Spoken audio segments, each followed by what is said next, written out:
Gente, boa noite. É uma alegria para mim voltar aqui em Paracatu, terra que eu já posso dizer que é quase minha, né? De tanto que a gente já fez coisas juntos, de tantas pessoas queridas. Então, para todo mundo aí, gente. Fica no cantinho ali. A pessoa é grande. Duas, né? Então, muita alegria de estar aqui com vocês de novo, trazendo o Sempre um Papo já todo mês, aqui graças ao patrocínio da Kim Ross, via Lei Rouanet. Estamos aí às vésperas do Flip Paracatu, uma edição lindíssima que vocês já devem estar de olho aí no site, sabendo quem que a gente está trazendo. Vamos colocar aqui nessa cidade o mais importante do Brasil em matéria de literatura, de qualidade de texto e de seres humanos. Nós vamos fazer uma bela edição aqui e faço aqui o meu querido Tiago de porta-voz na forma de agradecimento à municipalidade por receber a gente tão bem já há tantos anos, não só por ceder esse espaço lindo, como também a Casa de Cultura e como também o espaço do Centro Histórico, né? Onde a gente vai se instalar ali a partir do dia 27 de agosto, já pela terceira edição. Gente, muito obrigado pela presença de vocês. Hoje eu tenho a alegria de apresentar para vocês em primeira mão mesmo, porque o Tião só vai fazer o lançamento do livro comigo lá em Belo Horizonte no dia 12 de agosto. Então vocês vão ter a oportunidade de conversar com essa pessoa singular, esse professor de vida inteira que em algum momento jogou a sala de aula para o alto e decidiu se transformar em educador. Esse professor de história, antropólogo, que decidiu sair do plano do ensino para o plano da aprendizagem. E em 1984 mudou a sua própria vida, a vida de muita gente. Né? Estou falando demais, Tio. Tá bonito? Tá bonito? Tá bom, tu gostou. Tá bom? Tá ótimo, pode continuar. E eu conheço o Tião, gente, há tanto tempo, é tão legal. E assim, eu estou tão feliz de estar aqui porque eu sei do valor dessa pessoa como educador, como personagem da educação brasileira, e fico muito feliz de tirar o Tirão de um certo relevo, talvez do interior de Minas, dessa qualidade de folclorista, de tanto das raízes que ele traz na educação focada nas pessoas e nos saberes populares, para esse momento aqui de conversa com vocês, gravado pelo YouTube, sempre vai estar à disposição de quem quiser assistir. Falei demais, tá bom. Desculpa, mas eu me empolgo, porque é muito importante para mim estar aqui do lado do Tião. Eu admiro esse ser humano há muitos e muitos anos. Ele mora hoje em Barbacena, onde divide o ideal e o teto com a Regina Bertola, do Grupo Ponto de Partida. E tudo aquilo que acontece lá também tenho certeza que tem um pouco da cabeça do Tião na história, apesar de não desmerecer a Regina, né, Tião? Tem uma história maravilhosa. Então eu queria passar a palavra para você, Tião, para começar perguntando mesmo sobre o livro. Tem 42 anos de trabalho aqui. Eu já li e adorei. Vocês vão adorar, gente. Além de tudo, é muito engraçado. Tem coisas engraçadíssimas na trajetória do Tião. A palavra está com você, que eu já falei demais. Bom, primeiro, uma alegria, né? Estar com você nessa cidade, que eu já tive oportunidade de estar aqui há muitos anos, e tive muito carinho, né? E é uma região que me encanta, que tem uma história, que tem uma memória, que tem... Então, muito feliz. E com você, muito particularmente, por isso. A gente se conhece há tanto tempo e tanto a gente se fala, né? E eu sempre falar comigo, quando é que vai lançar o livro? Vai lá, hein? Estou te esperando. Eu falo, não tem livro, não tem livro, não. Mas esse livro surgiu de teimosia, né? De tantas pessoas falarem, você é um deles, mas um dia eu estava no aeroporto de São Luís, no Maranhão, eu encontrei com o Mário Cortella, né? E ele fez a mesma coisa. Tião, cadê seu livro? Eu falei, qual livro? Ele falou, não é possível que você não escreveu um livro ainda. Eu falei, não tem disciplina para isso, não tem paciência, né? Não sou organizado. Ele falou assim, mas eu também não sou. Eu falei, como é que você publica tanto? Ele falou assim, eu gravo tudo que eu escrevo, eu gravo antes. Minhas aulas, minhas palestras, tudo gravo. Depois eu transcrevo. Eu falo, é gravar, eu sei também, né? Porque eu falo demais, né? Dou muita fala, então comecei a gravar minhas coisas. Né? Um dia tinha um tontão de coisas gravadas. Uma professora da Universidade do Rio de Janeiro, trabalhava com ela no Maranhão, falou, Tião, eu vou levar isso para a editora, nós vamos publicar isso aqui, está ótimo. E já passou a mão, levou. Na hora que ela me falou, está no prelo. Eu olhei e falei, não, pode tirar, está muito ruim. Está tudo desorganizado, tudo cheio de erro, é história oral, é muita falação. Né? Não foi nada escrito, foi tudo falado e transcrito. Eu pedi de volta, deixei guardado alguns anos. Um dia, uma amiga nossa, a Luciana, trabalha comigo, falou, Tião, o CPCD vai fazer 40 anos, não está na hora da gente publicar aquele material. O que é o CPCD, é importante. Hein? Não fala rápido, não. Conta o CPCD. O CPCD é a instituição a qual eu me dedico, chama Centro Popular de Cultura e Desenvolvimento, que existe há 41 anos. E nós íamos fazer 40 anos. E ela falou assim, vamos publicar? Eu falei, se você quiser. Então ela assumiu a responsabilidade da forma, organizar as minhas histórias, experiências e aprendizagens, né? Passou na mão de várias pessoas que leram, né? Corrigiram, mas é um pouco de história oral transformada em história escrita, um pouco do que eu sou, e conta da minha história, né? Um pouco. Ela reflete esses 40 anos de dedicação à instituição, que é muito forte, né? Mas eu queria me apresentar de um outro jeito. É isso que eu estava esperando. É isso? Acho que faz mais sentido para o lugar onde estou. Não sei se vocês sabem, né? Poucas pessoas sabem, mas eu tenho muito orgulho de dizer que eu sou sobrinho de uma rainha. Isso mesmo, né? Todo mundo faz assim, verdade, é verdade. E eu tenho muito orgulho disso. Mas quando eu fui à escola, primeiro ano, aos 7 anos, em Belo Horizonte, Grupo Escolar Sandoval de Azevedo, primeiro dia de aula, a professora Dona Luísa Travassos, muito simpática, nos levou para a sala de leitura, nos sentou no chão, abriu o livro da Dona Lúcia Casasanta, As Mais Belas Histórias, e começou a ler. Era uma vez, num país muito distante, havia um rei, uma rainha. Eu levantei a mão e falei, professora, eu tenho uma tia que é rainha. Ela falou, tá bom, meu filho. Mas fica quietinho aí, presta atenção, né, na história, né, que é muito bonitinho. E continuou. A rainha viajava pelo reino com seus séquitos e tal, seus filhos. Lá pela metade da história eu levantei a mão e falei, professora, eu tenho uma tia que é rainha. Eu falei, já, Célio, fica quieto, estava atrapalhando minha aula. Isso é história da carochinha, né, isso é de mentirinha, presta atenção. Né? E continuou. Lá no final, eu levantei a mão de novo, falei, professora, ela falou, cala a boca. Está me atrapalhando. Deu uma bronca. Terminada a aula, passou a mão em mim assim, me levou para a sala da diretora, Dona Ondina, Aparecida Nóbrega, uma mulher forte, assim, parecia um guarda-roupa. Dona Ondina, esse menino está atrapalhando a minha aula, falando que tem uma tia que é rainha. A Dona Ondina, que era de uma sensibilidade assim, incrível, né? Parecia um mastodonte, falava assim, começou, primeiro dia, você quer ser expulso?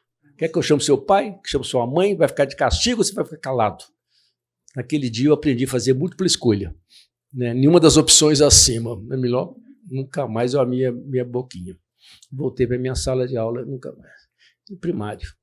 E você passa ali 4 anos, mas você passa, né? O primário acaba, você fala, graças a Deus, saí dali. Um dia estava escrito, quando eu aprendi a ler, estava escrito na sala. A escola é a continuidade do lar. Eu falei, meu Deus, nunca entendi isso, né? Nunca fez sentido para mim, porque não tinha nada a ver com a minha história. Mas a gente vai para o ginásio. Primeiro dia de aula com o professor Zé Ramos, colégio estadual. Ele falou, aqui é sério, hein? Aqui não é brincadeira, não. Aqui nós vamos... Não tem mais primário, não. Nós vamos estudar a história do Brasil. E já foi direto, né? Porque os reis de Portugal, com os reis da Espanha, da Península Ibérica. Aí o abestalhado aqui levantou a mão e falou, professor, tem uma tia que é rainha. Ele falou, cara, pô, não começa, né? Primeiro dia, pô, como é que você chama? Eu falei, Tião. Eu falei, não enche meu saco, a gente trabalha muito, ganha pouco, para, pô. Aí já me deram a gozação, eu calei minha boca, nunca mais falei nada. Né? E o tempo passa, né? Saí do ginásio, fui para o 2º grau, quando chegou a época de vestibular, não tinha nada que me interessava, nada. E eu fui para Ouro Preto, ajudar um meu irmão que tinha uma atividade comercial lá. E um dia eu estava lendo Ao Deus Desconhecido, do Steinbeck, um frio danado, né, sentado atrás do cemitério da Igreja das Mercês. Eu não sei se é por causa do livro, se é por causa do frio, eu tinha tomado umas cachaças para esquentar, qualquer coisa, mas eu tive uma coisa, né, que eu tenho ao longo da minha vida, que os americanos chamam de insight. Nós mineiros falamos clarão, né? De vez em quando você tem um clarão. Eu sou de clarões. Naquele instante eu percebi a história da minha tia, que já tinha morrido, né? Eu não sabia nada mais dela, nunca mais eu falei dela, e não sabia nada daquela cidade onde eu estava naquele momento, que era Ouro Preto. Naquele momento eu resolvi fazer curso de História. Fui para Belo Horizonte, entrei, fiz vestibular, fui estudar História, passei 4 anos estudando as histórias, tudo com rei e rainha que vocês possam imaginar, né? Estudei, fui um dos melhores alunos. Nunca tive uma aula sequer sobre a minha tia, mas eu já era esperto, não falava nada, ficava quietinho, né? Não pode falar. Mas no último dia de aula, eu estou formando, eu procurei o professor Caio Bosque, né, que era meu amigo, falei, professor, eu vim aqui para estudar a história da minha tia, que é a rainha, né? Estou aqui 4 anos, sei as dinastias, todas europeias, todas. Você não tive uma aula. Ele falou, você veio para o curso errado, cara. Eu falei, mas o que eu tenho que fazer na história? Ele falou, não, vai para antropologia. Aí eu fui para antropologia, aí fiquei lá. Me enrolaram bastante. Um dia eu falei, onde é que está a história da minha tia? Você fala, está no escaninho aqui, ó. Chama cultura popular, né? O povo chama isso também de folclore. Bom, a minha tia foi rainha perpétua do Congado, das festas de Nossa Senhora do Rosário, da Irmandade do Rosário.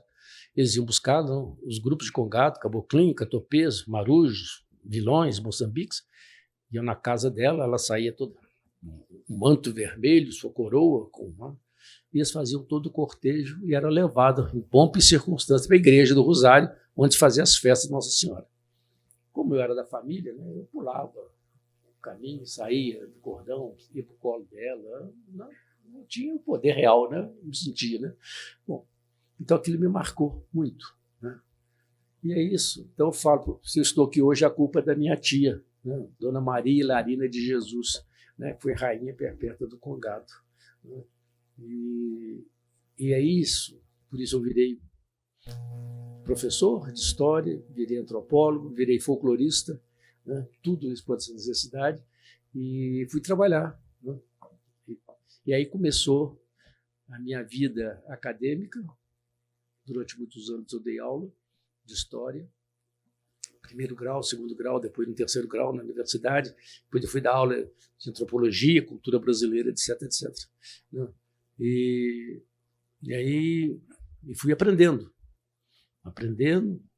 e aí foi pipocando coisas, de vez em quando tinha uns pequenos clarões, mas teve um muito forte. Aí eu era professor na Universidade Federal de Ouro Preto, eu tive um clarão definitivo, né? Eu cheguei no dia seguinte na universidade e falei assim, chega, a partir de hoje eu não quero ser mais professor. O que aconteceu, tio? Aconteceu que a partir de hoje eu quero ser educador. Eles falavam, cara, é a mesma coisa, professor e educador são a mesma coisa, ganham o mesmo salário. Eu falei, não, são coisas diferentes. Qual que é a diferença? A diferença é que o professor é aquele que ensina, o educador é aquele que aprende.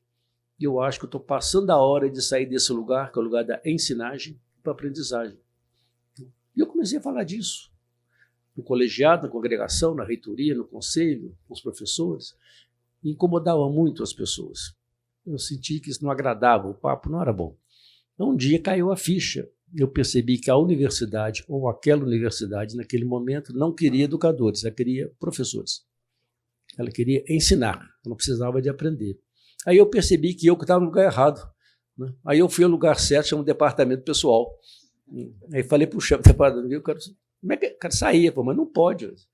Como não pode? Nenhum professor nunca pediu demissão daqui.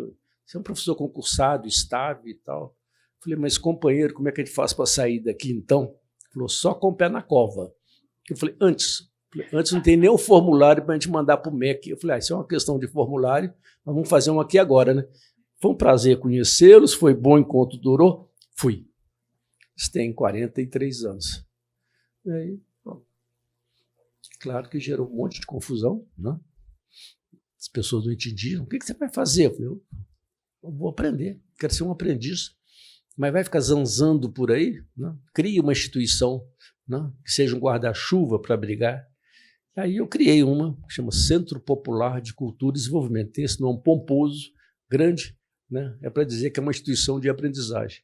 Só existe para aprender, a qual eu me dedico, né, integralmente, que nem banco 30 horas, as 24 horas, mais outras 6 por conta, né, porque é a necessidade vital de ser um aprendiz, de correr atrás e ir atrás disso. Então, esse livro, ele conta boa parte das experiências anteriores e depois o que caminhou nesses 40 anos de existência e de trabalhos do CPCD. E o desafio que eu te lancei? Eu perguntei, conversei com o Tião ali na entrada, falei assim, o Tião já trilhou tantos caminhos como esse grupo pequeno, mas grupos imensos aí pelo Brasil inteiro, pelo interior de Minas.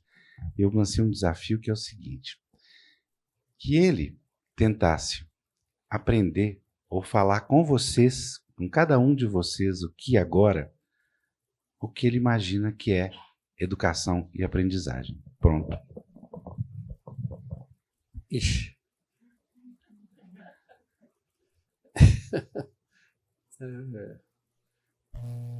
Não sei se eu vou conseguir, não. Você me ajuda. Mas um pouco para se ter uma ideia disso. Eu sou apaixonado pela obra do Guimarães Rosa, literalmente. E eu descobri uma carta do Guimarães, um documento, onde ele dizia que Curvelo é a cidade capital da minha literatura. Eu não sabia. Eu falei, bom, se existe a capital do estado rosiano, eu quero morar lá.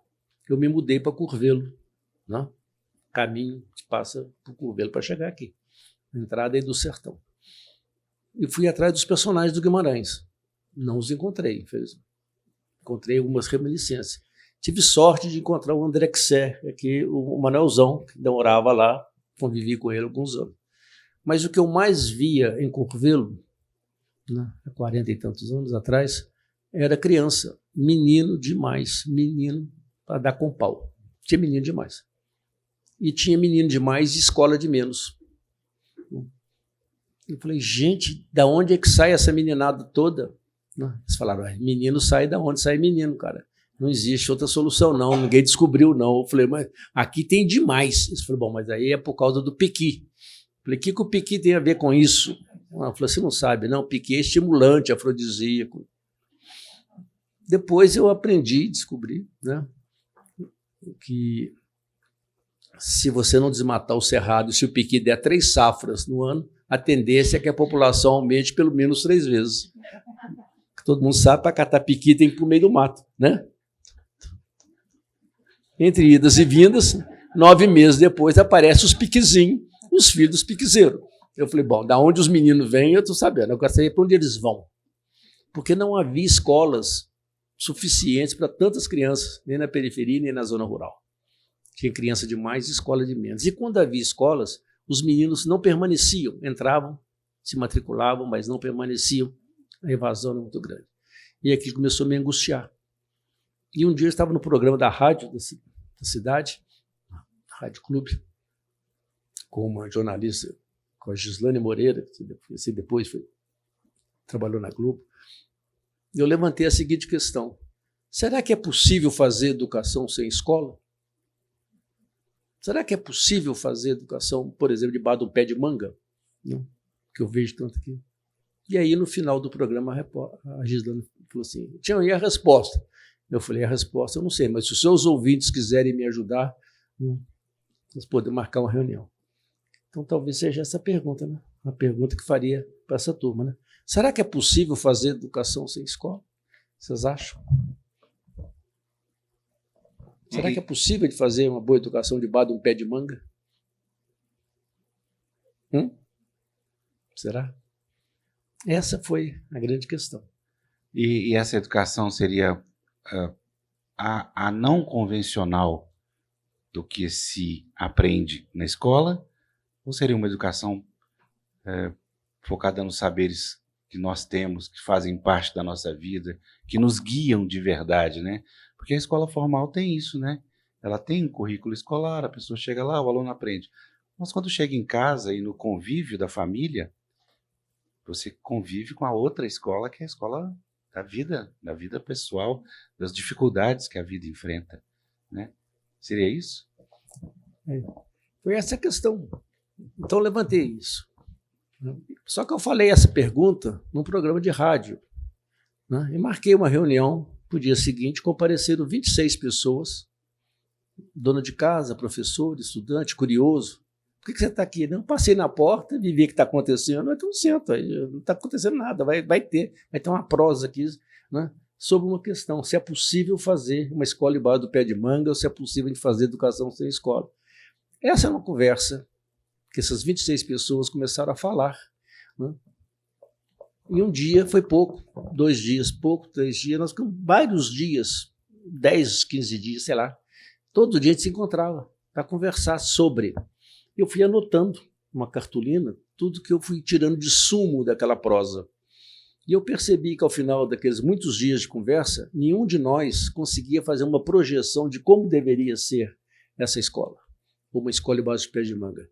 Mas a gente falava com muita propriedade, cada um do seu lugar, né, da sua experiência, como não deveria ser mais a escola, qualquer escola,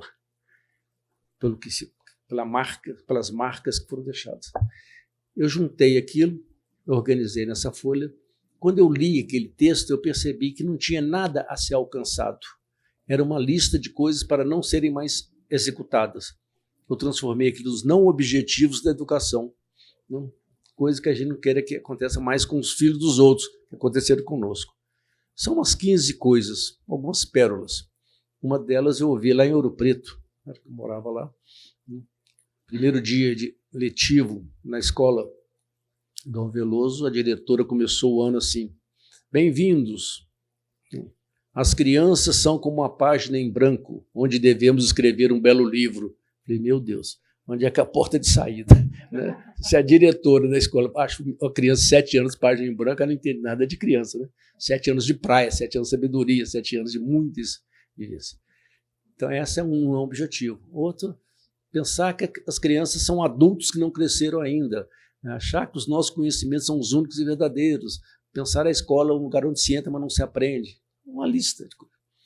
Transformei aquilo, né, num texto, com essas indicações, rodei aqui no mimeógrafo a álcool, desde que suja a mão da gente, fica tudo roxo, mandei para várias pessoas, não aconteceu nada, mas coincidentemente, não sei porquê, até hoje eu não sei porquê, um dia eu recebo um telefonema de São Paulo, era o Dr. Marcos Kício, diretor-geral da Fundação Kellogg na América Latina, me chamou o telefone e falou assim: ó, meu senhor, eu recebi aqui na Fundação Kellogg um projeto, mas é um projeto muito estranho, é um projeto que tem não objetivos. Nossa fundação é muito séria, se eu for apoiar um projeto com não objetivos, o senhor vai ter não financiamento. Aí eu entendi, né? Eu não mandei nada para esse cara, né? Eu falei, mas se o senhor me apoiar, o senhor vai ter não resultados. Ele falou, o que você vai fazer? Eu falei, desaprender, não cair na vala, não reproduzir mais isso, fazer algo não feito ainda. Ele falou, bom, eu não posso apoiar um projeto com não objetivos. Vamos fazer o seguinte, o dia que você tiver aprendido alguma coisa aí, vem aqui, se você me convencer e convencer a minha diretoria, tudo bem? Tudo bem. Enquanto isso, eu vou abrir aqui na Fundação um banco de ideias exóticas. O seu vai ser o primeiro. O cara está de gozação comigo, né? Mas eu achei ótimo. Juntei os 26, falei, tem um cara lá em São Paulo que está provocando a gente. Topam. Vocês topam? Sair da conversa e ir ao encontro dos meninos e meninas, fazer o quê? Falei, o que nós vamos fazer, eu não sei. O que nós não podemos fazer está escrito aqui. Esse aqui é o nosso código de ética, os não objetivos. Se a gente não fizer isso, o resto é lucro. Nós não podemos reproduzir isso mais. E aí saímos, dividimos em duplas, né? Era um trabalhar 2 a 2, não um para ajudar o outro, é um para ficar vigiando o outro, policiando para não cair na vala. Você está caindo aqui, isso aí não pode não, está repetindo. Então nós fomos atrás dos meninos. Periferias, zona rural, onde os meninos estivessem, onde os educadores moravam, na região dele. E foram juntar esses meninos e meninas, podia haver meninos e meninas de todos tivessem, sentavam numa roda, e foi assim que começou tudo, né? A experiência com eles. A gente partia que não queríamos repetir.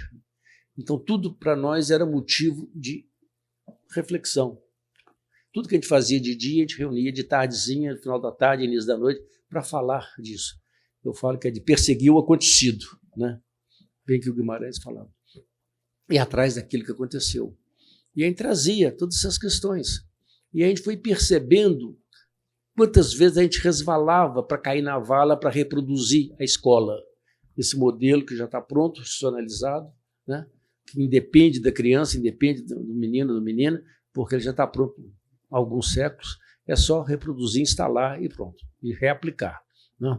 Os meninos se encaixam, tem que se encaixar dentro dessa forma, né? Então ela é formal por causa disso, ela é uma forma, né? E às vezes é tão formal que às vezes ela vira formal, né? Um cadáver, para conservar um cadáver. Então a gente tinha que se policiar para não cair nessa vala. E é isso, eram coisas mínimas, mínimas. Então, depois de uma semana de trabalho com os meninos, os educadores falaram assim, como é que está lá? Tudo bem?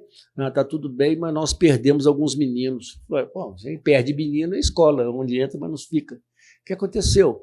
Vamos atrás das crianças. Por que você saiu da nossa escola, debaixo do pé de manga? O menino falou, lá eu só perco. Tem uma semana que na hora da roda lá eles põem um tema para ser escolhido, qual que vai estudar. O meu nunca é escolhido. Eu vim caçar a minha turma. O que nós estamos fazendo? Nós estamos fazendo seleção, classificação de assuntos que nos interessam estudar. Se tem 15 assuntos, nós estamos tirando 5 e fazendo votações para escolher só 5. E os outros? Os outros a gente joga no lixo. No dia seguinte se refaz de novo. Então era um processo que a gente via que nós estávamos perdendo criança. E aí caiu a ficha. Eu não posso perder os meninos. Para não perder os meninos, eu tenho que aproveitar as suas ideias. Não importa quais são as suas ideias, pode ser as mais estapafúrdias, mas tem que ser ouvido. E a roda tem que ouvi-lo, na sua inteireza. E nós vamos produzir consensos, se isso nos agrada ou não. Então a gente percebeu que a gente não podia mais fazer eleição, porque eleição é um processo de tirar, excluir. Fica, a maioria vence e a minoria escapa. Eu não posso é perder gente. E aí esse virou um mote, não posso perder menino. Para não perder menino, tem que ouvi-los. Então a roda passou a ter uma outra função, um ouvido permanente e tal. E numa roda redonda, onde todo mundo se vê, no centro não fica ninguém, ficam os consensos. E aí a gente percebeu que esses meninos e meninas, não importa, eles transformaram-se em garotos muito mais proativos, propondo coisas que eram ouvidas, que eram discutidas, porque eles sabiam que tudo que eles falassem ia ser levado em consideração. Então, não adianta você fazer só de graça ou jogar uma ideia, não, porque vai virar assunto do coletivo. Então, isso foi um dos pontos fundamentais. E assim, esse espírito de corpo foi se formando. E foram acontecendo fatos. Um dia um menino não apareceu. Cadê o fulano? Não veio. Cadê ele? Está doente. A mãe dele falou que ele vai ficar a semana toda sem vir. Aí a turma dele falou, mas não pode, não ficar uma semana sem ele aqui. Aí ele está com catapora, não pode vir. Aí a discussão do grupo era, mas catapora pega ou não pega? No dia seguinte eles chegaram, peraí, mas se o fulano não pode vir na escola, a escola podia ir na casa dele, né? Aí levantou-se a questão. Perguntamos para a mãe, podemos ir lá? Pode, ele vai achar ótimo. E aí todos fomos à casa do garoto. Ele sentou junto com o outro e tal, e aí veio a tia, veio o papagaio, veio o cachorro, veio todo mundo e tudo certo. O menino ficou muito feliz, alegre, melhorou o astral dele, etc. No dia seguinte, a meninada toda chegou com a mesma ideia. Minha mãe mandou dizer que eu não preciso ficar doente para a escola ir na minha casa. Pronto. Ganhei, né? Caiu no meu colo. 30 salas de aula. Cada casa virou um espaço de aprendizagem. Uma sala de aula, um laboratório, uma cozinha, um lugar de lazer, um lugar de merenda, um lugar de convívio, de história, de brinquedo. Tá? E aí nós começamos a circular pela comunidade. E as pessoas sentavam na roda. A avó, o tio, quem tivesse. Entrou na roda, tem que rodar. E aí nós fomos percebendo que nós fomos construindo, né, assuntos, trazendo temas. Depois dessa experiência acumulada ao longo dos meses, né, a gente foi percebendo com a comunidade.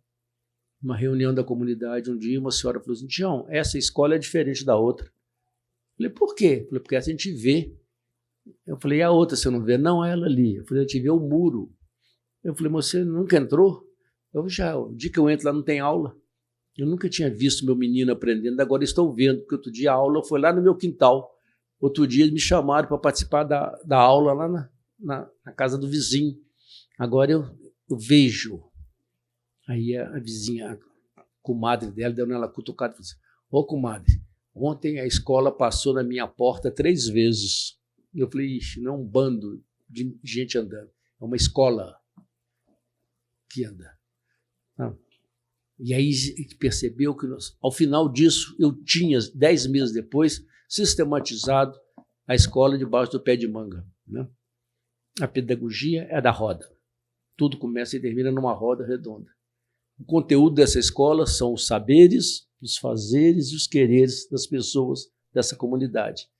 Os espaços de aprendizado são todos espaços públicos e privados naquela comunidade. E a gente produz uma memória, reflete sobre isso. Pronto. E aí, levei isso para São Paulo, convenci, mostrei para a Fundação Kellogg. Naquele dia em diante, eles falaram assim: bom, nós ganhamos um apoio deles, mas eles falaram assim: a grande questão, o que vocês aprenderam? Falei que nós aprendemos fundamentalmente que educação é alguma coisa que só acontece no plural. Não existe educação no singular. Para que haja educação são necessárias no mínimo 2 pessoas, por isso que é plural. 2, o eu e o outro. E educação não é o que um ou outro tem, mas é aquilo que eles trocam. A gente tem que trocar o que tem pelo que não tem, né? Porque quem troca 6 por meia dúzia está perdendo tempo, né? Eu já sabia, se me diz outra mesma coisa, não adiantou nada, né? Nós ficamos aqui dourando a pílula. Tem que trocar isso, complementaridade. Então pressupõe aprendizagem e complementaridade, né? Pluralidade. E aí, essa é a grande questão, que escolarização e educação são coisas diferentes. Uma é fim, educação, escola é meio. Os meios têm que estar servidos dos fins. Se não estiverem, muda os meios. Não podemos deixar os meninos sem aprender, sem criar as oportunidades de aprendizagem. E a outra questão, né? Pergunta que a gente se fez institucionalmente: onde estão os bons educadores? Infelizmente, a gente tem que dizer que eles não estão sendo formados nem na quantidade, nem na qualidade necessária para as crianças desse país. E que nós podemos formá-los, né, nos lugares onde eles vivem, as crianças vivem. Naquele dia em diante, eu ganhei o apoio da Fundação e durante 15 anos nós saímos pelo Brasil, no Vale do São Francisco, Vale do Jequitinhonha, para o Baianão, lá no Porto Seguro, na Bahia, para o Lixão de Vitória, no Espírito Santo, o Laranjal do Jari, que estava entre as 10 favelas fluviais de palafita do mundo. Depois eu fui para o México, fui para o Peru, para Iquitos, fui para Portugal, de lá eles me mandaram para a África, Guiné-Bissau, Angola e Moçambique. Durante 9 anos eu trabalhei na formação de educadores que trabalhavam com as crianças e jovens que viviam nos campos de refugiados de guerra. Em todos os lugares nós construímos escolas debaixo do pé de manga. Tem lugar que não tinha nem pé de manga, né? Eu não preciso, porque eu não preciso do lugar, eu preciso de gente. São as pessoas, né? Então esse lugar foi assim, né? O Celso Daniel, lá de Santo André, quando ficou sabendo da história, falou assim: eu estou precisando disso aqui. Eu tenho 3.000 e tantas crianças pequenas precisando de fazer educação infantil, eu não tenho dinheiro para construir os prédios. Eu ouvi dizer que você faz escola debaixo do pé de manga. Eu não tem nem pé de manga. Você topa? Eu falei: topo. O que você precisa? Eu falei: gente, me dê as possibilidades de formar as pessoas para que elas sejam os formadores. Pronto. Esse projeto tocou, virou política pública, fantástico, cresceu, ele saiu, morreu, entraram outros. Então a gente percebeu o seguinte, que educação, formar as pessoas nos lugares para que elas sejam, né, as pessoas consultoras, né, de todos os possíveis, das oportunidades de aprendizagem e tal. Né. E aí o projeto Sementinha, né, que nos soltou no mundo. Né. Aí teve prêmio, reconhecimento, essas alegorias e adereços todos, né? Mas a grande questão foi que a gente percebeu que a gente precisava cada vez mais ficar mais sólidos nesse processo da formação e de aprender a fazer uma leitura dos lugares onde nós estamos, das comunidades onde nós atuamos. E esse ficou o ponto do doce. Então, e onde é que entra a literatura e a poesia, principalmente nisso? Ela entra o tempo todo, né? Porque a gente traz isso nas pessoas quando elas trazem, como é que elas se expressam. Elas contam da sua história, das suas cantigas, dos seus versos, né? Da sua musicalidade, da sua oralidade, né? E depois a gente joga isso, né? E faz, a gente brinca de verso, com trava-línguas, com palavras, né? E faz disso, né? Primeiro, como esse exercício. Porque as pessoas começam, antes de aprender a escrever, elas aprendem a ler, elas aprendem a falar. Então, a gente traz da fala para depois da escuta e depois para a escrita, do registro. Então, a gente começou a buscar isso, né? E a coisa mais fundamental era chamar pelo lado lúdico, né? E um jeito de fazer o lúdico é trazer isso, os brinquedos, as brincadeiras, as histórias. Então, nunca entrou assim de forma isolada. Vamos falar de poesia, isso entra, né? Entra nas histórias que as pessoas contam. Entra nas histórias que as pessoas contam, né? Da mesma forma que as tradições entram de forma natural. Eu nunca dei formação, falei, não, vamos falar que isso aqui é cultura popular, isso aqui é cultura erudita, isso aqui é tradição, sabe? Porque eu estou virando escola. Eu não quero, eu quero que essas coisas sejam misturadas na vida das pessoas, né? Que elas sejam apreciadoras, né? E valorizem os saberes populares todos, né? E aprendam de tudo, né? Não tem limite para esse processo. E posso aprender de todos os jeitos. Então, o conhecimento científico veio junto, né? Mas ele veio através do brinquedo, né? Quer dizer, E o folclore que você coloca tanto no seu trabalho, na sua vida, vem também dessas conversas, das experiências das pessoas, porque se tem uma conversa dessa, né, desse jeito, aberta, com tanta gente, principalmente criança, o que aparece é o imaginário. exatamente. Em determinado momento, eu fui trabalhar com os meninos, tinha muitos meninos pequenos, de 4, 5, 6 anos. A gente começou a trabalhar com os meninos de 7 a 14 anos.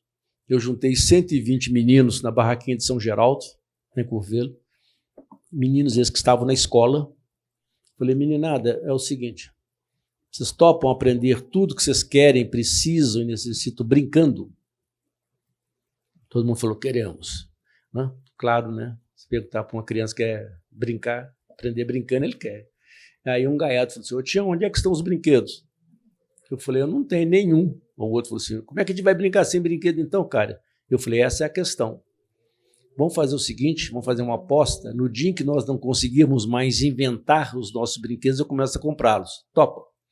Eles toparam. Eu não tinha nem um tostão, não tinha nada, só tinha prosa. Não tinha nada. Onde é que nós vamos pegar o material? Eu falei, não sei, sai catando aí. Não vai roubar de ninguém, né? É lixo, tá na lata de lixo. Pega. Aí nós viramos lixeiro da cidade. Íamos buscar todo o material, nós viramos coletores do material de sucata, de resíduo e tal. O que não servia para as pessoas, servia para nós. Uma lata, um caixote, um pedaço de madeira, uma folha, tudo. Ocupávamos um espaço da barraquinha, limpávamos aquele material e começávamos a brincar de construir com aquilo. O que você pode fazer com isso? Ah, eu vou querer fazer um aviãozinho. Como é que é um aviãozinho? E aí ele fazia. Aí deu errado. Fulano, ajuda aqui. O que ele precisa saber? Não, tem que medir. Como é que mede? Mede. Põe o dedão. Conta. Ah. Então eles começam a trazer conta, medida, lógica, equilíbrio, raciocínio, somar, etc. Foram aprender fazendo. Deu errado, veio um outro e ajuda, de tal forma que aquele virava uma construção coletiva.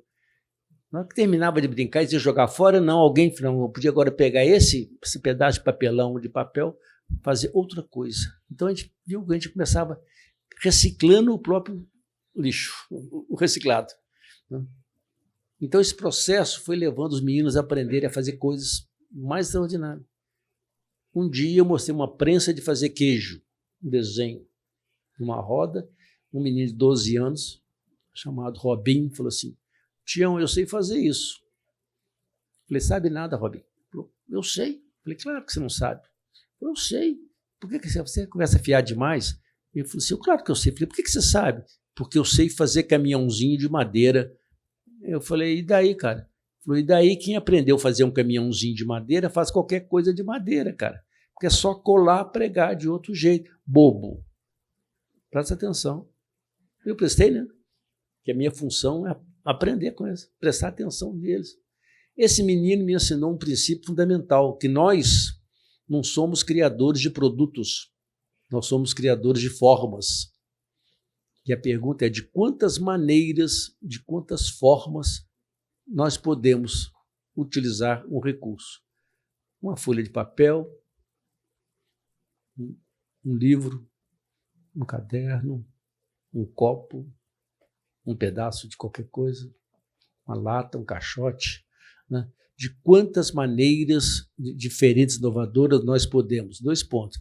Isso virou um princípio para todos nós. Nós chamamos de MDI. Essa é uma pergunta que nós fazemos todos os dias. E aí ela foi adquirindo desafios cada vez maiores, né? De quantas maneiras diferentes, inovadoras eu posso garantir que todos os meninos vão aprender. De quantas maneiras diferentes, inovadoras eu posso reduzir a mortalidade infantil neonatal aqui no Maranhão, ou tirar os meninos do analfabetismo no Vale do Jequitinhonha, ou acabar, sabe, com a questão de desmatamento nessa área. De quantas maneiras nós podemos fazer isso? O não feito ainda. Então, essa é uma pergunta que surgiu lá daquela história dos aprendizados, né? Mas era o cuidado que a gente tem nisso, né? De buscar jeito novo de fazer.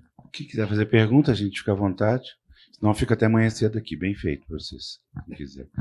Eu queria te perguntar, o Thiago quer fazer uma pergunta aqui, o João.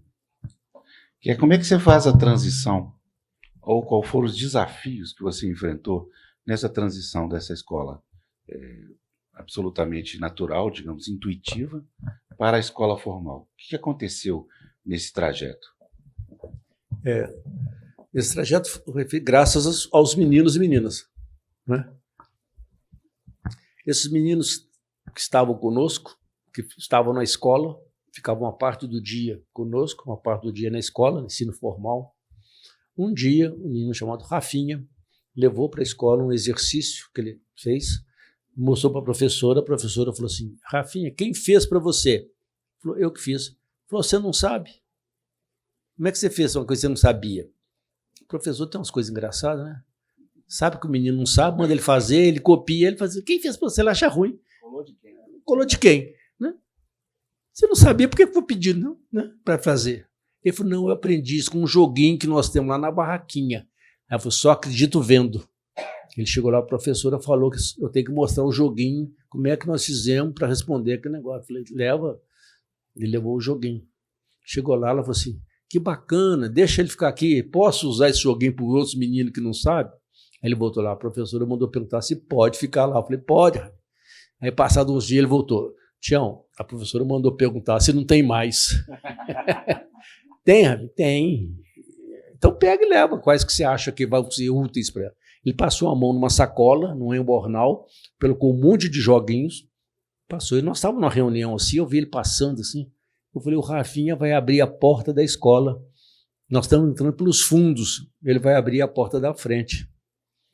Daí uns dias, não falei mais nada. Passados uns dias, eis que chega uma professora na colher. Eu falei, é a professora, a sacolinha do Rafinha.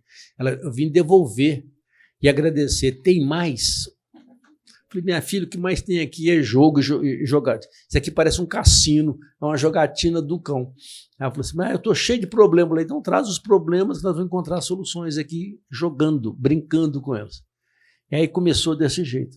Vieram os professores, trouxeram as dificuldades. Nós ficamos uma semana, professores, nossa equipe e os meninos, construímos, adaptamos 168 maneiras diferentes de ensinar português, matemática, história, geografia, etc. Todas as questões que elas traziam, né? Um dia uma amiga, a Senise, né, que deve conhecer, você conhece ela bem, ela falou assim, Tião, isso é uma tecnologia educacional? Eu falei, sei lá, o que é isso? Tecnologia é um negócio que se aplica 1, 2, 3, 10 vezes. Se funcionar, você bate o carimbo. Tecnologia. Falei, então vamos aplicá-las. Então nós pegamos esses jogos, construímos e colocamos em toda a rede pública de Curro Velo. Tem jogo que foi jogado 6.000 vezes. Dá um exemplo de um só, deixa eu entender. Por exemplo, o Deniston, menino de 11 anos, que estava há 5 anos no primeiro ano, não passava, jogava dama brilhantemente e não sabia fazer as 4 operações. Ele não passava porque não sabia fazer as 4 operações. Lá no projeto nós não tinha que fazer conta. Mas ele observava e ele jogava dama muito bem. Eu falava, ô Denis, por que você não aprende a fazer essas coisas? 5 anos, repetente, resistente, né? Paciente, né? Resiliente, vai ser insistente, né? Ele falou, porque eu não consigo. Aí eu peguei o tabuleiro de damas, nas casas brancas e pretas eu coloquei um monte de números de forma aleatória. Como eles jogavam com tampinha de garrafa de refrigerante, eu botei um sinal em cima, de mais, de menos, de multiplicar, dividir, e criei uma regra. Só pode comer a pecinha aqui se você fizer uma conta. Se você errar, o outro faz na sua frente. Pronto. Não me pergunto o que aconteceu na cabeça do Denison, que eu não sei. Eu sei que ele fazia 3 vezes 5 é 15, 15 mais 4 é 19, isso aqui para dama.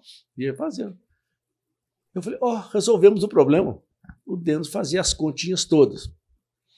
Somar, diminuir e multiplicar. De dividir não sabia. Não. É muito difícil.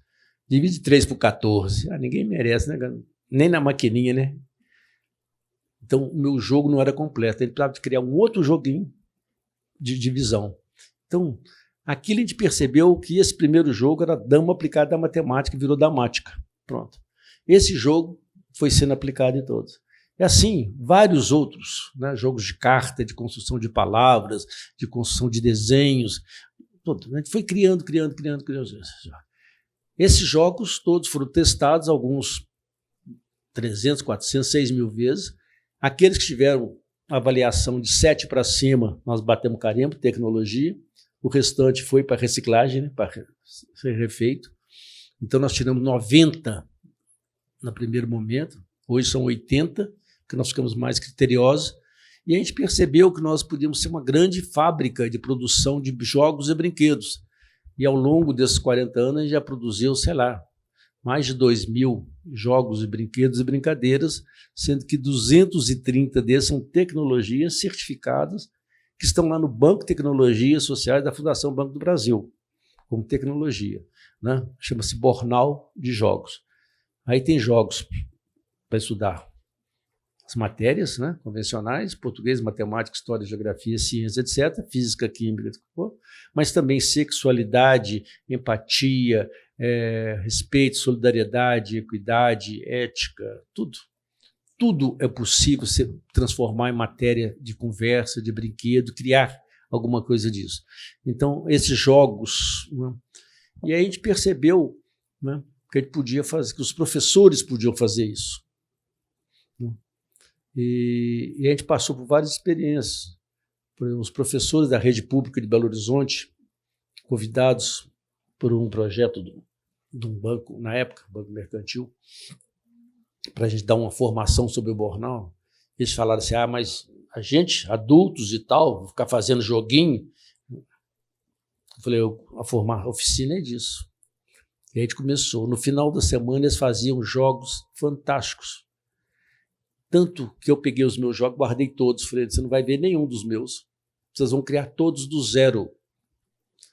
Alguns eles misturam xadrez com dama.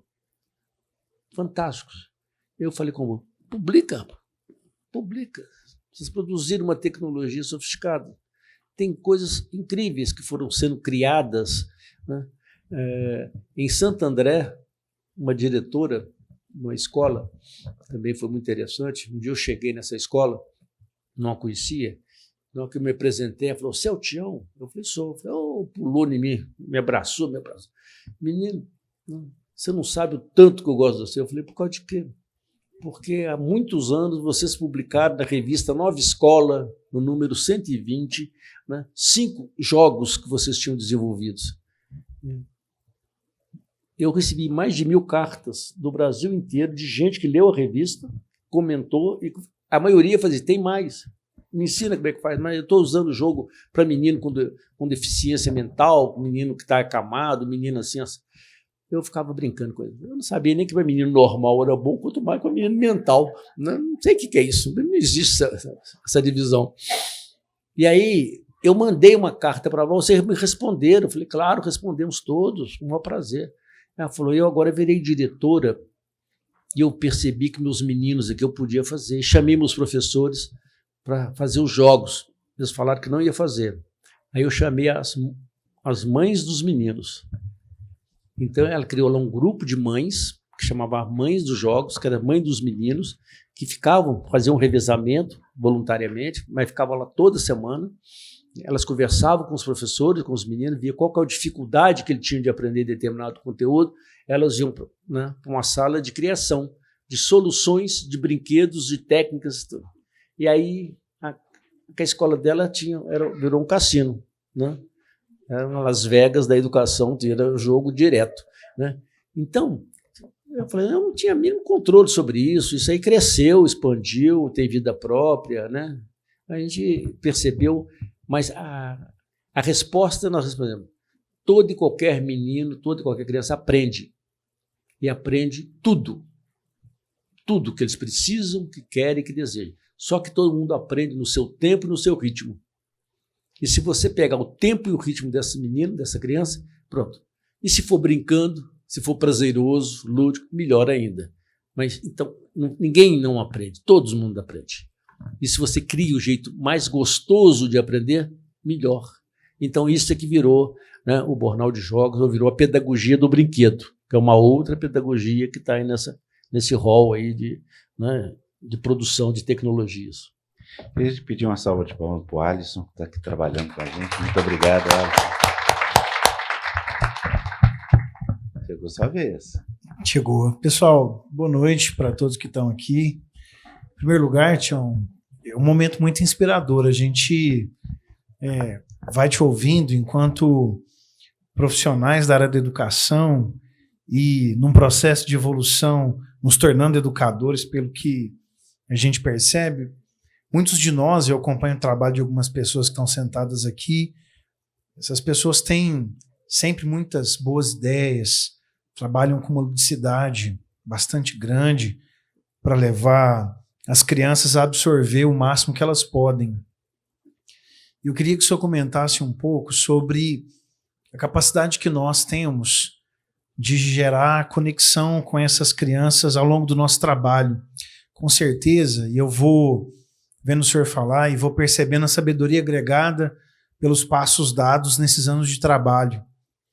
E ao mesmo tempo eu vou fazendo alguns pedidos para mim mesmo, para que o universo vá direcionando bons aprendizados, porque eu voltei a ler agora recentemente um livro que eu li na faculdade e que eu não lembrava de quase nada, do Pequeno Príncipe.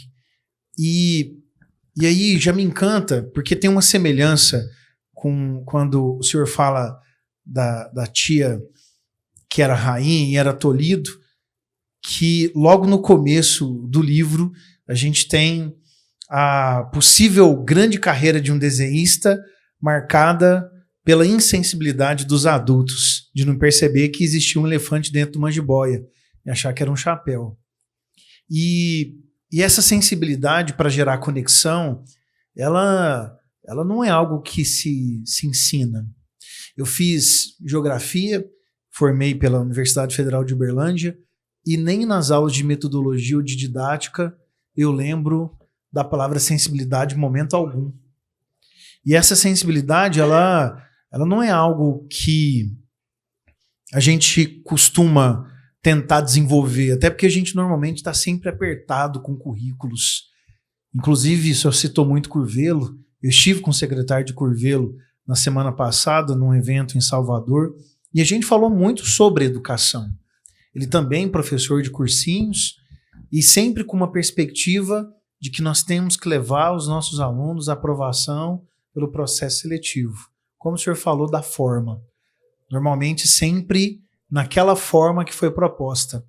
Mas eu queria muito ouvir o senhor falar com algum exemplo de vida e de trabalho, que também é trabalho, sobre essa conexão, essa ligação para que o trabalho seja mais efetivo. Para fechar a minha pergunta, eu acho que ela é muito ampla, porque é difícil também sintetizar em poucas palavras.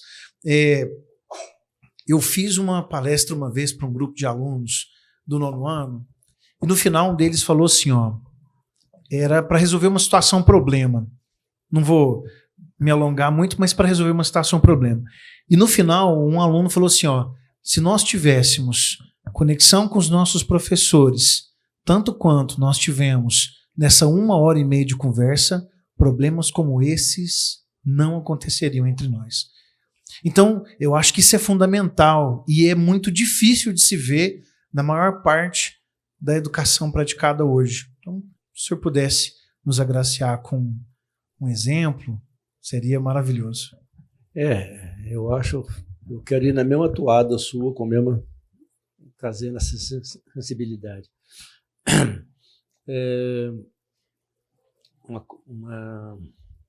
Minha época de professor, eu dava aula de história moderna e contemporânea em Belo Horizonte.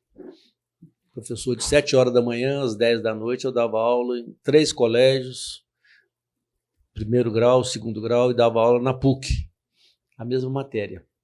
Eu dava aula no Colégio Padre Machado, eu dava aula no Promove, eu dava aula no Instituto Alcinda Fernandes e dava aula na PUC. Né? Então, era a minha... E aí eu era um professor que carregava um caderninho o tempo todo, eu ficava com aquilo na mão. Amanhã vai ter aula onde? Né? Para ver a agenda, que eu tinha que pegar um táxi, correr, me programar. E toda vez que eu ia olhar na minha agenda, eu pensava comigo, tomara que eu não tenha aula amanhã no Alcinda Fernandes. Tomara. Aí eu olhava para a agenda, você até meio desconfiado. Aí quando eu abria, eu falei, tenho. Nossa, é muito azar. Tomara que não tenha aula na 7ª série. Agora, vai ser o máximo do azar se for na 7ª C. Pronto. Aí quando batia a 7ª C, eu parava tudo que estava fazendo para ir estudar. Eu ia estudar. Eu ia me virar para procurar uma coisa. Porque eu tinha um aluno na 7ª C do Alcinda. Esse menino bagunçou minha vida, literalmente. Até, aliás, ele bagunça até hoje. Né? Porque esse menino lia tudo que eu pedia. Tudo. Não tem problema nenhum, achava ótimo. Mas também ele lia tudo que eu não pedia. Aí que era o problema. Ele chegava na aula e disse, vamos começar, bom dia e tal. Ele falou assim, Tião, uma questão. Eu falei, pronto, lá vem. Eu estava lendo fulano de tal. Eu falei, pronto, Álvaro, eu não li. Eu não li. Então, eu podia emprestar, você podia trazer o livro para a gente podia, né, tirar cópia, a gente podia ler para todo mundo. Então, aí ele começou a trazer coisas. Aqui, a gente podia fazer um debate no fim de semana? Pode. A gente pode fazer prova oral? Eu falei, pode. Do jeito que você quiser, vamos. Era um moleque lá, 13 anos, jogava bola. Era um moleque. Um belo dia eu chego no Alcinda, aquela história de classe média alta, no bairro do Sion, né? Um movimento danado de motoristas e tal. Falei, aconteceu o quê? Um problema? Eu falei, problema. Ok, o Álvaro. Aconteceu com o Álvaro. O Álvaro morreu. Como morreu? Eu tive com ele há 2 dias atrás, morreu. Nós estamos indo pro velório, na colina. Lá fomos nós. Eu cheguei lá, um casal se aproximou, falou, o senhor é o professor Tião Rocha? Eu falei, sou eu. Nós somos os pais do Álvaro. O que aconteceu com o Álvaro? O professor Álvaro se matou. Ontem. Como? Se jogou no alto do prédio. Por quê? Essa é a pergunta, professor. Por que o nosso filho fez isso? Nós estamos procurando resposta em tudo quanto é jeito. Papel, bilhete, recado e tal. Não existia celular na época. Procuramos amigos e tal.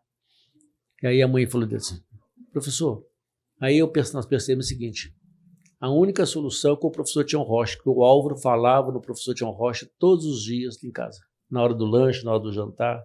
O nome do senhor era pronunciado na mesa como gente, parte da família. Então, professor, por que o nosso filho fez isso? Se matou. Falei, não sei. Como não sabe? Falei, não sei. o senhor deveria saber. Eu falei, deveria, mas eu não sei. Desculpa, mas eu não sei. Ele falou, se o senhor não sabe, ninguém vai ficar sabendo disso. Foram embora para lá. E eu fui embora para cá, né? Chorar, né? E muito. E chorei. E pensar. Pensar o seguinte, o Álvaro deve ter me dito. Em algum momento ele deve ter me dito, eu vou sair dessa, eu vou pular, hein? Eu vou sair fora. Só que passou batido. Eu não perdi. Quando eu me dei conta que, com certeza, ele deve ter me dito e eu perdi, bom, não tem jeito. O inevitável já aconteceu. Né? Agora eu tenho o outro lado. Né? O que eu faço da minha vida? E aí eu falei, bom, primeira opção A é mudar de profissão, né? Arranjar um emprego numa empresa, num banco, num comércio, trabalhar do outro lado do balcão, 6 horas da tarde eu fecho, né, a porta, não preciso nem saber o nome das pessoas com a qual eu vou conviver. Plano B, eu continuo professor, mas se eu voltar para uma sala de aula, eu nunca mais perco um menino. E eu voltei. E fiz para mim essa promessa. O que mudou? Tudo. Porque eu mudei. Sabe qual que é a importância daquele conteúdo da Primeira Guerra, da Segunda Guerra, do capitalismo, não sei o quê, da unificação da Itália, da Alemanha, tudo aquilo que era o conteúdo da história moderna e contemporânea? Zero importância nenhuma. Porque antes dessa história formal, datada, etc., existe uma outra história aqui do meu lado, na minha frente, né, que eu preciso de aprender, que é a história do meu aluno, dos meus alunos. E se eu não puder minimamente aprender essa história, não faz sentido. Então eu mudei radicalmente, porque antes dessa outra eu tinha que fazer esse exercício sensível de aprender o outro. Então para mim foi uma grande lição na minha vida. E aí eu fui buscar elementos que me dissessem isso. E aí a antropologia me ajudou. Foi a única coisa que a antropologia, acho que de bom que eu aprendi na antropologia, é um pé de página. Está lá no pé da página do livro do Goethe, que ele fala um bom antropólogo. Eu falo um bom antropólogo, um bom educador, é aquele que no seu ofício, no seu trabalho, ele consegue tanto fazer uma leitura do outro, aprender o outro em toda a sua densidade e profundidade, que um dia ele é capaz de, abre aspas, né, diferenciar piscadela de piscadela, fecha aspas. Isso para mim foi fundamental.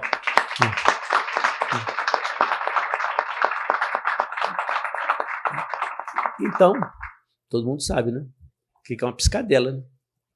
É o ato de piscar os olhos, que é tão natural. Nós estamos aqui, né? Ninguém está olhando para o outro e fala assim, fulano, né?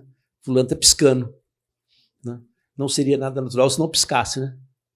Se ficasse com o olho assim. Só que existem piscadelas e piscadelas, né? Quem joga truco sabe o que eu estou falando, né? Tem 6 na mão, pô, parceiro. Né? Ou acontece na escola ou em casa, né? Menino, cadê o dever que você ficou trazer? Ô, professora. Né? Pronto, estou ferrado, não trouxe. Ou então tem aquela outra, né? Piscadela fatal. Sexta-feira à noite, amanhã na exposição, na praça da cidade, rapaz simpático, moça bonita. Cruzam, né? A cidade faz assim. Né? Pronto, dá uma piscadela e conta 4 segundos. 1, 2, 3, 4. Pronto. Se vier uma piscadela igual, é um discurso pronto. Posso ir? Demorou. Né? Ou então, pronto, perdi.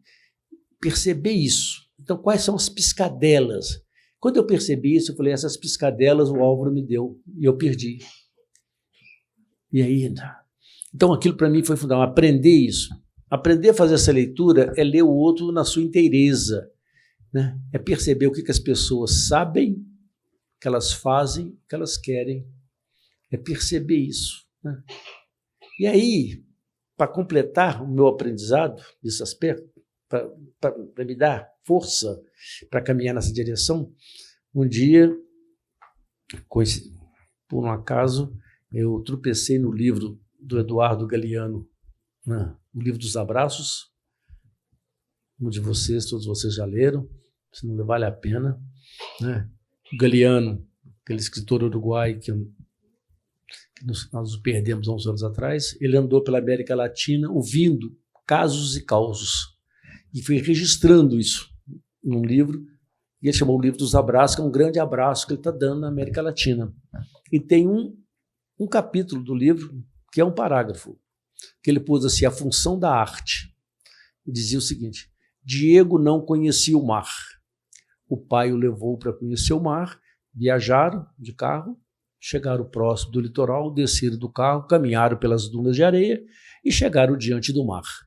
O garoto ficou tão impactado, de frente para o mar, que ele ficou ali parado, estático, em absoluto silêncio, mudo, completamente em silêncio, sem uma única palavra. Um tempão. E depois de muito tempo em silêncio, ele virou-se para o pai e falou assim: me ajuda a olhar? Pronto. Fim da história. O Galiano chama isso a função da arte, que eu acho um primor. Mas eu não tenho a sensibilidade, né, dos artistas, não tenho essa, mas eu tenho a curiosidade. Eu fiquei imaginando, o que será que o pai respondeu? Porque não é uma pergunta. Ele não está te perguntando, ele está te dando uma cutucada. Me ajuda a olhar, está te chamando. Aí eu resolvi escrever quais seriam as possíveis respostas. E na época eu mandei para o Galiano, falei que eu queria mudar um título para a função do educador, e ele me autorizou, né, a usar, e eu uso esse texto uma das minhas formações. Eu acho que quando um menino, né, fala isso, me ajuda a olhar, o que esse pai poderia ter feito? Aí eu dei várias alternativas. Uma delas, aqui, vai olhando aí que eu estou ali na barraca tomando uma cerveja, né? Pronto. É o caminho mais normal, né? Dá logo uma podada, né? Ou então vai lá, cai na água aí, pronto, corta. Ou então, depois você pergunta para sua mãe quando você chegar em casa, ou então você entra no Google, você dá sempre uma podada. Mas o que eu acho que um pai ou um educador, quando ele escuta um me ajuda a olhar, ele deveria responder assim na bucha: me ensina o que você viu.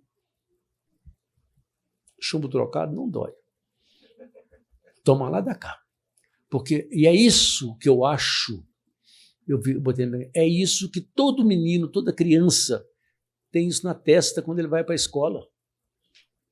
Professor, eu vim aqui para você me ajudar a olhar, por isso que eu saí de casa. Não, eu vim para isso, para você me ajudar a olhar. Então me ensina o que você viu, cara. E aí quando você percebe isso, você começa a estabelecer uma caixa de diálogo. Isso para mim ficou tão forte. E aí, só para contar um caso disso. Eu trabalhei muitos anos em Moçambique, na formação de educadores que trabalhavam nos campos de refugiados. E quando eu fui para Moçambique a primeira vez, eles falavam: olha, cuidado, Moçambique é o terceiro pior país do mundo em mortalidade, em diarreia, e morte infantil, desnutrição, fome, blá, blá, blá. Era um horror. A vontade é nem ir, né? Eu falei: não quero fazer sacerdócio, nada disso, não vou para lá, não quero isso, eu quero morrer. E aí eu comecei a conviver em Moçambique e tinha tudo isso. Mas o que mais afligia os jovens, principalmente, não era a fome, era uma coisa que extrapolava a ideia da fome. E aí eu comecei a perceber que eu tinha que aprender muito mais. E aí eu começava a fazer perguntas para eles. E as perguntas que eu fazia eram malucas, porque eu chegava para um grupo de jovens de Moçambique, né, e falava: moçada, é o seguinte, quem aqui que está pensando em ganhar o Prêmio Nobel da Paz? Ninguém? Não é possível. Né? Quem é aqui que quer descobrir a vacina contra o Ebola? Quem é aqui que quer ser papa? Você não quer ser nada importante na vida, né? Eles falavam: você está falando de que mundo, cara? É tão distante. Aí eu começava a trazer para cá, mais próximos. Chegar ao ponto de fazer as seguintes perguntas: moçada, o que a gente pode fazer amanhã? Amanhã, terça-feira, dia seguinte. E eu lembro que não saía nada. Um dia, numa roda, um menino falou assim comigo: amanhã a gente podia roubar a casa de seu fulano. Eu falei: já temos um projeto. Eu tenho até amanhã arranjar um plano B. Se eu não arranjar um plano B, nós estamos lascados, porque eu vou ter que... Foi a primeira vez. Quando eu trouxe aquilo, eu falei assim, esse menino me deu a piscadela. Garoto, por que você sai de casa todo dia de manhã?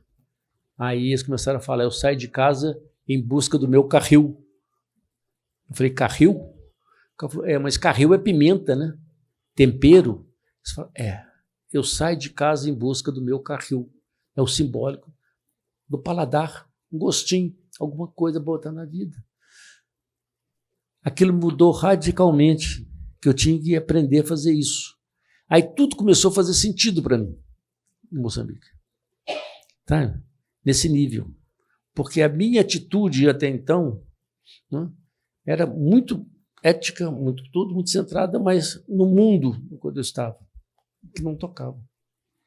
Eu andava num carro desse que tem a mão inglesa, ficava com o motorista, tinha que levar comida, tinha que levar água, tinha que levar tudo, porque a ordem não podia comer nada lá. Um calor danado, eu levava um monte de garrafinha de água e ficava. Eu lembro que um dia eu estou bebendo água, eu ofereci para o motorista, eu aceito. Ele falou assim, não quero não, obrigado. Não, tem muita, pode pegar. Ele falou, não quero não, obrigado. E eu vim bebendo. Não é que eu acabei de beber, botei a garrafinha vazia de plástico, ele falou assim, ele ficava dirigindo e assim. Eu falei, o senhor tem algum problema aqui? O senhor quer água? Não. Eu quero saber o que você vai fazer com essa garrafa. Eu falei, eu vou jogar no lixo. Ele falou assim, não, joga pela janela. Eu falei, não, senhor, eu não faço isso. Não jogo não é pela janela. Eu vou levar para casa, levar para o lixo. E ele falou assim, o senhor vai precisar dela? Eu falei, não. Então joga pela janela. Eu falei, não, senhor, eu não faço isso não. Mas o senhor precisa. Aí ele foi ficando bravo.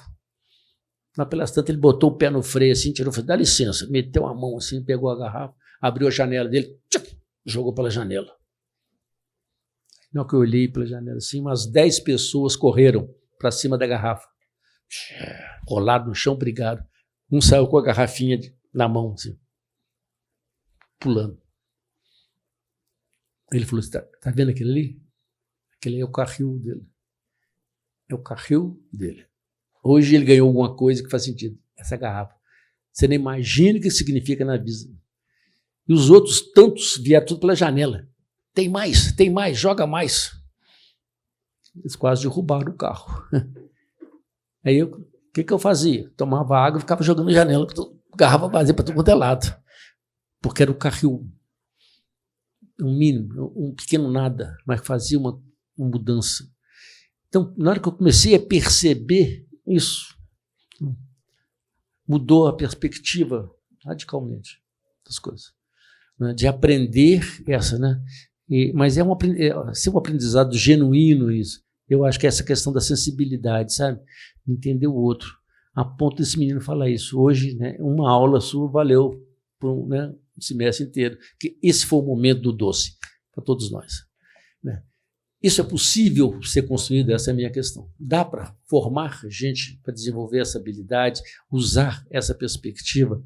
É que tem sido o trabalho nosso de formar educadores que tenham essa capacidade assim, de escutar, não só de ouvir, mas de aprender, né, metabolizar e incorporar isso e se sentir parte integrante disso, comprometido com a vida do outro, né, para estabelecer com eles uma equação, né? Do 1 mais 1 é igual a 3, né? É o que nós dois temos, esse 3 que até aqui é só nosso, né? Ele é palpável, né? Mas ele é perspectível, né? Ele é tangível, mas não é palpável. Então, pensar essa questão, né? E aí você te abre isso, uma perspectiva de conhecer, né? Essa comunidade, fazer uma leitura mais densa, significativa, né, daquilo que as pessoas vivem e perceber isso através dos pequenos nadas, né, dos detalhes, sabe? Essas questões, tá? Que eu chamo essas piscadelas. Então, a minha vida virou isso. Lá no Jari, lá no Lixão de Vitória, lá no Moçambique, qualquer lugar que vou, né, só me interessa perceber isso, né?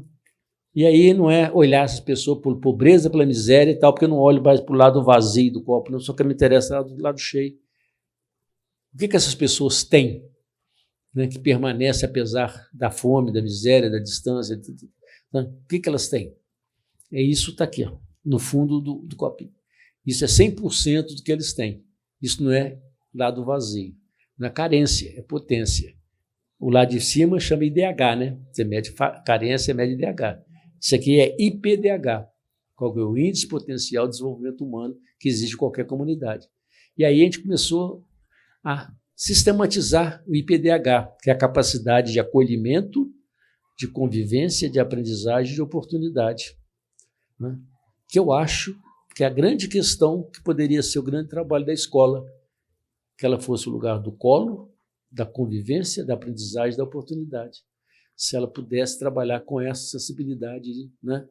Não deixar ninguém de fora, conviver com todos, a diferença é uma riqueza, criar, todo mundo aprende, e criar tantas as oportunidades para que as pessoas façam as melhores escolhas, né, para ter uma vida melhor.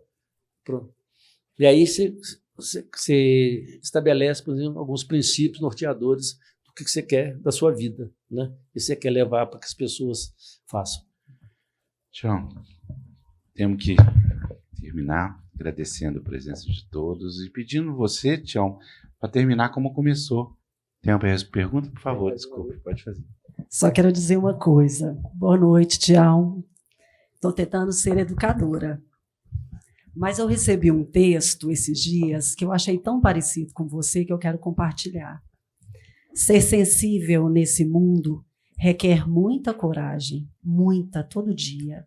Esse jeito de ouvir além dos olhos e de ver além dos ouvidos, de sentir a textura do sentimento. Eu te achei extremamente corajoso. Eu acho que para deixar um concurso público e sair por esse Brasil lutando pela educação, né, e se colocar no lugar de aprendiz, é para poucos. Você é um cara muito corajoso. E você nos inspirou, pode ter certeza. Obrigada por essa partilha.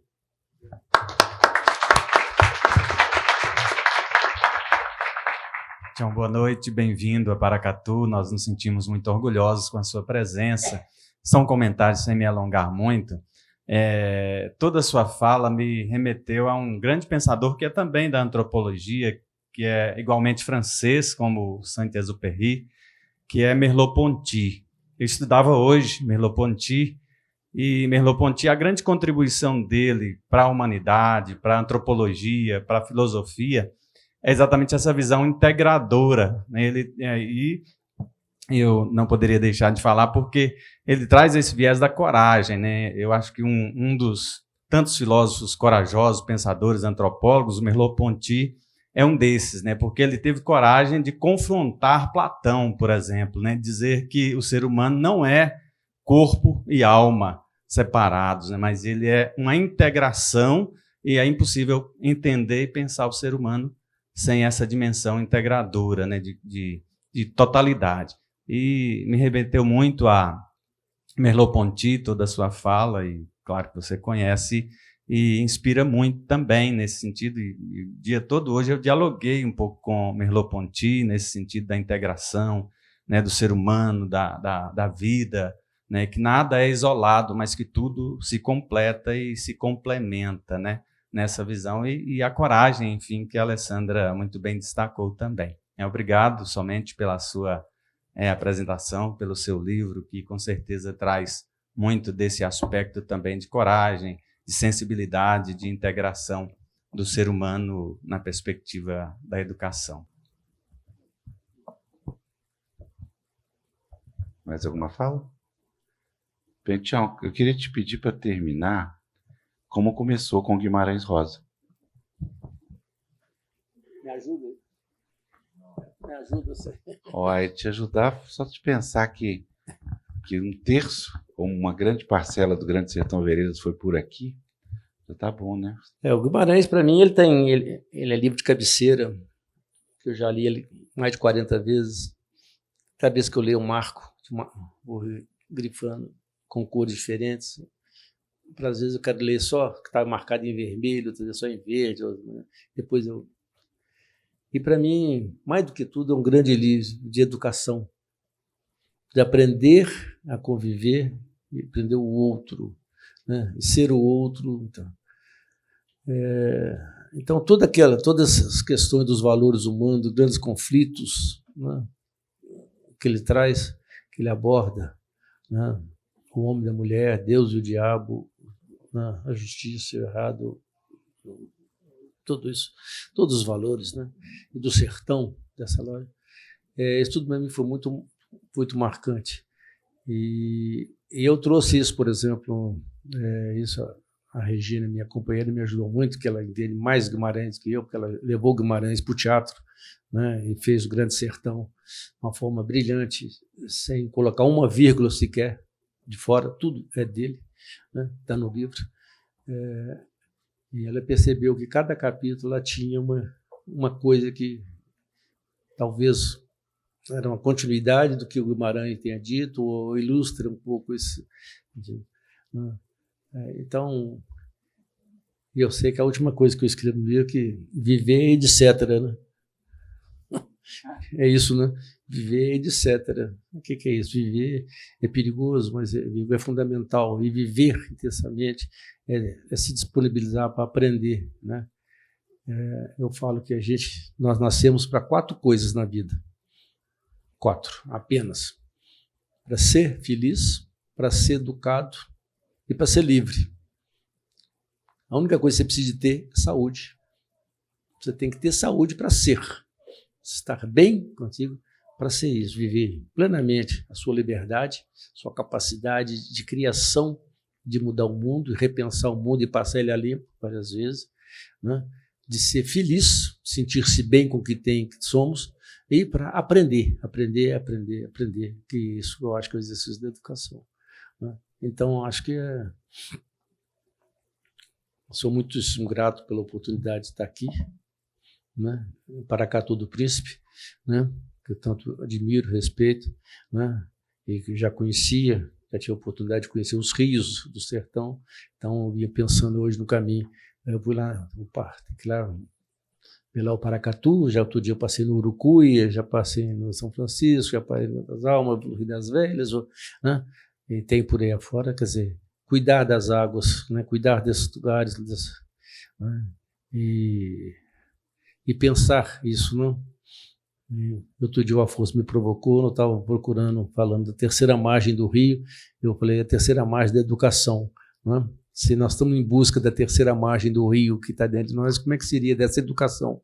Que não está aqui nem lá, está nessa possibilidade do que nós somos, da nossa capacidade de transformar e fazer um mundo melhor. O desafio é que ele seja bom para todos, não deixa ninguém para trás. E esse que é o tamanho bom da encrenca, é esse. Não perder ninguém, né? É isso que vale a pena viver. Obrigado.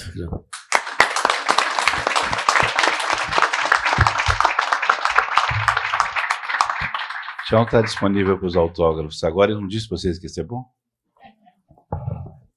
Falando nisso, eu tenho só aproveitando aqui a conversa da terceira margem, tem uma fotografia do Sebastião Salgado, que está na minha sala da minha casa, que é o que ele fez no Xingu. Ela é famosa com aquele barco indígena, assim, aquela canoa, né, singrando o Xingu assim, andando no meio do Xingu, e aquela coisa preta e branca dele numa noite, era meio anoitecer.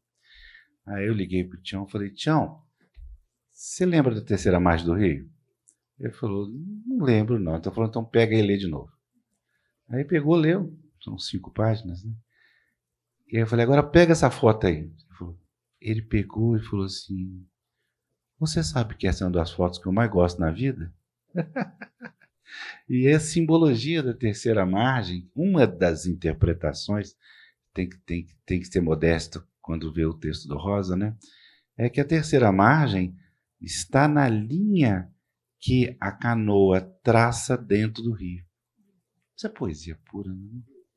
Poesia pura. Tem a margem de um lado, a margem de outro, e a linha que ela traça lá no fundo é a terceira margem. E se é a terceira margem, nós temos uma outra interpretação na qual ali está a vida de alguém passando no meio do rio, a vida que se renova quando a canoa singra, peixe muda de lugar, aquilo ali muda de tudo. É lindo, né?